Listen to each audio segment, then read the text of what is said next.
Cracking open the box of your VPI Prime, start by removing the top layer of foam, revealing the instruction manual, packing list, wrecker clamp, alignment gauge, isolation feet, and a few other goodies which you can set to the side for now. Carefully pull the tone arm out of the foam and continue making your way through the next couple of foam pieces. Using both hands, pull the chassis out of the box and set to the side with everything else. Under the last cardboard insert and foam pieces, carefully remove the motor while being mindful of the pulley and set it to the side along with the wrecker platter. Getting this party started the right way begins with making sure your Prime is making its way to a solid surface. In fact, now is a great time to grab a level and make sure we begin the setup on a good note. Make sure you check all directions of your stand, table, or whatever the heck you decide to use for your Prime. Just make sure at the end of the day, that bubble is smack dab right in the middle. VPI recommends placing the Prime on a 1 to 3 inch thick maple shelf sitting on isolation feet. I happen to have a pretty solid audio rack, but also like using a second shelf as well. Oh, speaking of isolation, now is a great time to grab the isolation feet that came with your Prime and set them to the side where your table is going. They're about to come in handy. Remove the rubber guard from the spindle, grab the chassis with both hands, and carefully place it with the cutout to your left. This is where the Prime's motor will eventually go. To install your isolation feet, you need to prop up the table while placing the feet under the spikes with the 3 outer ball bearings facing down. Carefully ease the Prime spikes into the center hole of the isolation feet while doing the same on the other side. After you flip the platter over and remove the tape from the bottom, you're ready to install. It's pretty dang heavy, so don't be afraid to ask for help on this step if you need it. Carefully place the platter on the spindle while holding it steady and take note of today's date. Why? Because next year you might need to lubricate the platter bearing with 3 drops of 40 weight motor oil in the spindle hole. Grabbing your motor and power cord, place the motor near the cutout of the chassis, and you should end up with enough clearance to fish the cord under the table without having to lift it up. Using a tape measure or ruler, the motor should be placed approximately 1/4 inch from the turntable chassis. Remove the belt from your bag of goodies and place it on the platter and pulley, and don't worry if it's not lined up perfectly. It will fix itself as soon as you fire up the motor. Grab that level that you were using before and let's see how the table is looking now that the platter is installed. Placing the level near the center as possible, spin the platter and adjust as needed using the Prime's adjustable feet. If you find yourself turning the feet more than 2 or 3 rotations, take another look at your shelf and make sure the table that it sits on is truly level. Pull the protective cover from the pivot point. Oh, and please refrain from the temptation of checking to see how sharp the pivot point is. It's sharp. Really, really sharp. Besides, it doesn't need your greasy paws all over it anyway. Gently lower the arm down until you have the bearing cup resting dead center on the pivot point, and voila. Easy as that.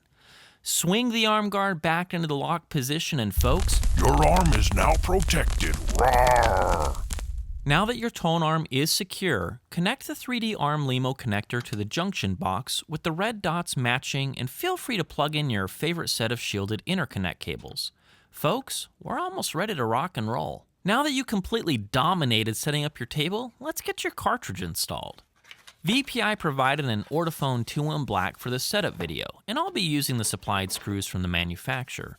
Using other screws may not fit correctly and could cause damage to the threads on the cartridge, so please pay attention here, folks. Oh, speaking of damage control, use the washers VPI supplied with your Prime sandwiched between the tone arm and the screw heads. If you happen to have a cartridge with pass-through mounting holes, use a hardware supplied with the Prime. Tighten the screws down enough to keep the cartridge in place, but leave enough slack to make adjustments by moving the body around with minimal force. We still need to align the cartridge after we connect the pins to the wires. The wires on your 3D arm are color-coded. Red is right hot, green is right ground, white or black is left hot, and blue is left ground. Using tweezers or fine-tipped pliers, grip near the center of the connector itself, not the wire, and carefully push the connector over the cartridge pin. Connect the remaining wires the same way, taking your time, and please be careful not to go He-Man or She-Ra on this step. you can cause some serious damage to the cartridge by being too aggressive. Alright folks, grab your VPI alignment jig and let's get jiggy with it. Disconnect the LEMO connector, release the arm guard, and set the tone arm to the side for now. Loosen the 2 screws on the alignment jig. Place the jig on the record spindle and expand the V-groove up against the mel bearing shaft of the pivot point.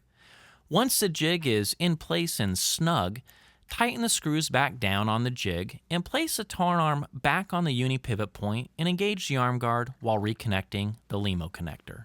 Swinging the arm guard back, take note of how much tracking force is at play with the tone arm and make adjustments so you have just enough weight to float on down to the jig without crashing down like a pile of bricks. Because that, my friends, would not feel great on your delicate stylus. After making your adjustments, swing the arm right over the jig's alignment grid and line up the tip of the stylus as close as you can to the white dot of the grid pattern. Be patient. Take your time. It's not a race, and sooner than you think, you'll be right on the money. Also, there is no shame in breaking out a magnifying glass, or in my case, the Hubble telescope, to see what the heck you're doing. Once you have touched down on the white dot, you need to look and see if the body of the cartridge is also symmetrical to the jig's grid pattern. Looking straight down, the goal is to align the head of the cartridge relative to the lines of the grid. Keep in mind here, folks, the goal is to pay attention to the cartridge, not the head of the tone arm. Actually, let me give you an example of something that looks wrong and something that looks right. Get the idea of what you're trying to achieve here? I thought so. You're getting good at this. Once you have everything lined up to the grid, double check the diamond stylus, making sure it's still dead center on the white dot. Getting everything lined up correctly might take a couple tries, so it's important to stay relaxed and patient because, folks, your patience will soon be rewarded. After the cartridge body is aligned and the stylus tip is resting on the white dot of the jig, tighten the mounting screws and remove the tone arm and the jig. After setting the arm back into place, lock it back down with the arm guard, and that's it. We're ready for the next step. Your prime comes with 2 solutions for Antiskate. I'm going to show you how to do both, and you can decide for yourself what works best for you. Option number 1. First, adjust the counterweight so there is no downforce on the cartridge and the arm balances itself level. While the LEMO connector is engaged, swing the arm toward the record spindle and release it. With just the tension of the coiled wires, the arm will swing out towards the outer edge of the platter. If the arm doesn't swing back, disconnect the LEMO connector and carefully twist the connector clockwise 1 time. Reconnect the LEMO and try again. Option number 2. Using this method, while the LEMO connector is engaged, swing the arm toward the record spindle and release it. If the arm swings back to the outer edge of the platter, you need to disconnect the LEMO and carefully rotate the connector counterclockwise 1 time and allow the arm to balance freely with no anti-skate applied from the tension of the wires. Then, simply connect the attached line to the top post of the anti-skate mechanism. Slide on a rubber washer, and just like that, we're ready to move forward.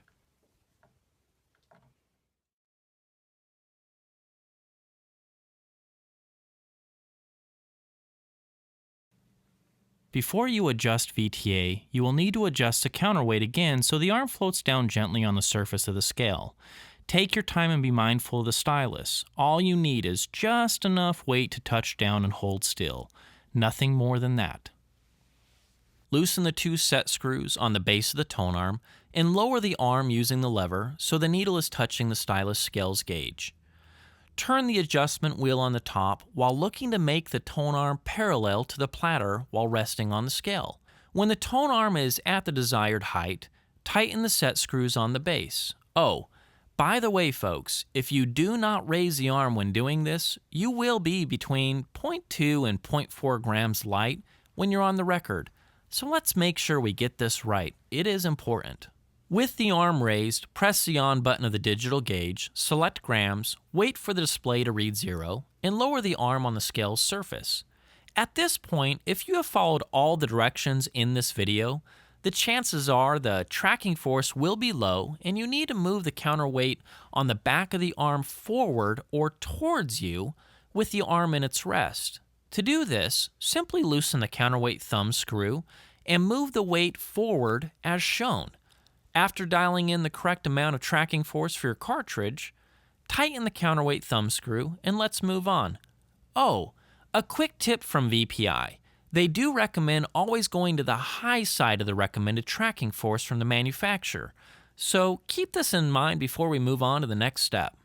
Checking and adjusting azimuth on the Prime is a piece of cake. Grab the included rod from your bag of goodies or coffee straw and look straight at the cart.